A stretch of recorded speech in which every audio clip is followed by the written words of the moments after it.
Hello, this is Heather Hoffman, and today I'm sharing with you the brand new STAMPtember exclusive with Riley & Company. This is called Christmas Magic, and I have a fun little scene that I've stamped out and ink blended. But first, let's take a look at this fun new stamp set. It has got this lovely big main image that has the Riley & Company signature moose. They've paired it with the little Simon dog from Simon Says Stamp. All of those cute elements that fit in the basket, and then three kind of funny sentiments that fit with that image. And then, of course, there's coordinating dies that cut out every single image in the stamp set, including each of the little ones and the sentiments. So super versatile to have all of those. But this stamp set also works really well, even if you don't have the coordinating dies. All right. To start off, I'm grabbing, of course, that main image. I decided I wanted to put the little flower bouquet in my basket, and then I picked that lower left sentiment. I'm going to stamp this with VersaFine Clear ink. I'm using my Misty to line it up, and I'm going to go ahead and stamp each time, or each image, I'll ink it up and stamp it 2 times. Thanks to the Misty, that gives me perfect placement. This ink really stamps great on the first try, so you really don't have to stamp it twice.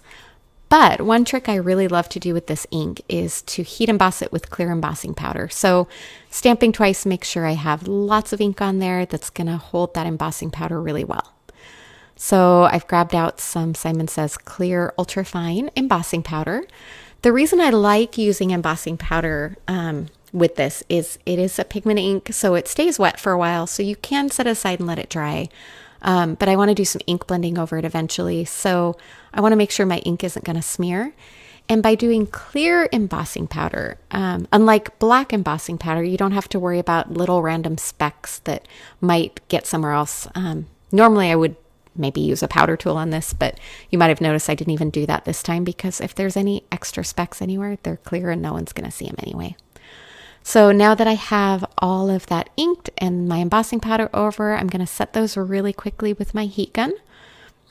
When you're heat embossing, you just want to heat enough to melt the powder, not too long so that you don't warp the paper any more than is absolutely necessary. It'll bend a little bit, but that usually flattens down when you die cut or continue making your card. All right, I've pulled out those coordinating dies. I'm going to line up the dies with each of these. I'm using my Empress die cutting machine, but use your favorite die cut machine. If you need to tape them in place, this has a magnet, so I don't need to do that.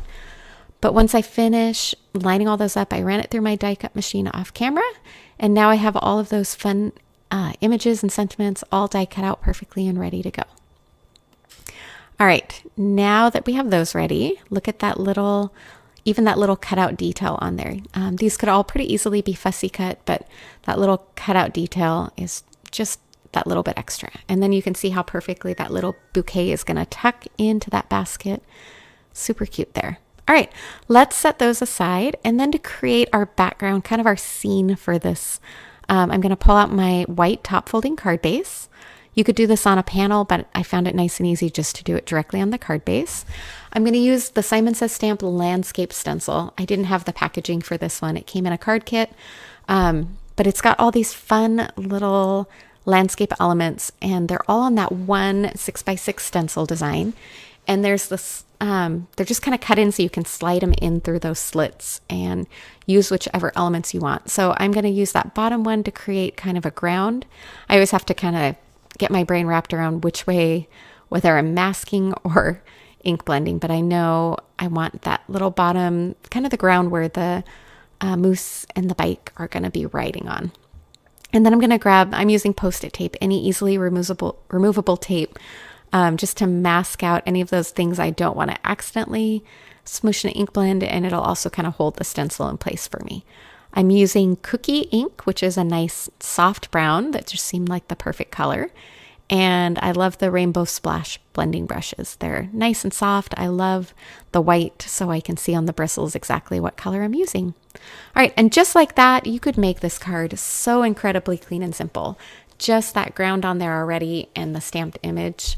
Like I said, super simple, but I think it looks really adorable. All right, I'm going to line this up now, sliding it in and out of the spaces because I want to create kind of a rolling green hill. And I fiddled with it probably more than I needed to. It really wasn't as difficult as I made it there. But I have that piece of tape that I'm going to put on the other side, lining up that mask so that I can ink blend with the green on the hill. And initially I was just going to ink blend green all the way straight down so it matched right up with that ground that I put at the bottom. In the end, I grabbed my LIMELICIOUS ink and the same blending brushes. I had to scooch this a little more. I wanted to make sure it was nice and solidly on camera so you could see it really well. And then readjusted. I ended up just blending closer to the edge of that stencil and kind of just getting that first rolling hill. And then I slid my stencil down here in just a second. So by not inking that entire area, just kind of focusing where that stencil line is and slowly deepening my ink until I was happy with the color. And then I'm going to slide that up a little.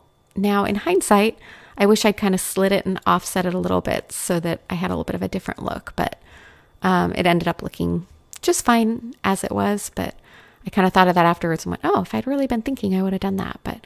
And then I just kind of masked out that ground again. And in this, I wasn't ink blending all the way down to that line. So I was just kind of giving the illusion of that hill and letting that green blend off into the distance. It's kind of a handy trick with that scene building with stencils like this.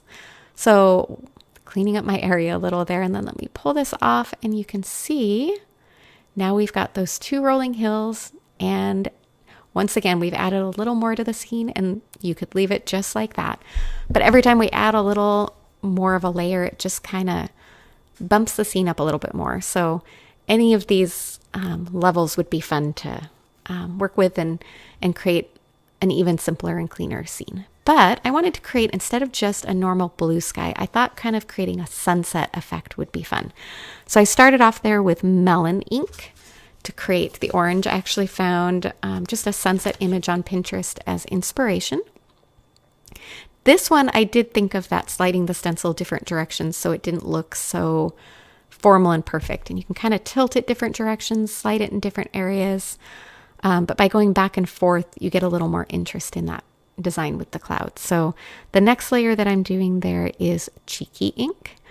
And I'm going to do the same thing, just kind of blending close to where that cloud is. I did notice another little spot I needed to mask off there because I slid the stencil over to the other side, and that spot hadn't been a problem on the last layer, but it was showing a little bit there that I didn't want anything to come through. All right, so that is that next layer of ink, and I'm blending up to the top a little to soften the next layer, and then coming in at the top with my very deepest layer, which is a purple. This is Amethyst ink. And this one is a really deep ink, and I didn't want it to get too dark. I just wanted that color tone. So you notice I kind of dabbed a lot of ink off of my brush so that I didn't end up with a really deep dark color that didn't blend well with everything else that I had on there. All right, so now you can see we've got all of those layers, but I wanted to soften it a little more. It just felt a little too harsh and stark. So without getting any more ink, I just grabbed those same three brushes that I'd used just to kind of blend over so there weren't quite those harsh white lines. I just wanted it to be a little more cohesive. So I kind of blended over the different areas. I used that purple to kind of blend just around the outer edges, just to kind of deepen that. And I love how the colors kind of mix and blend.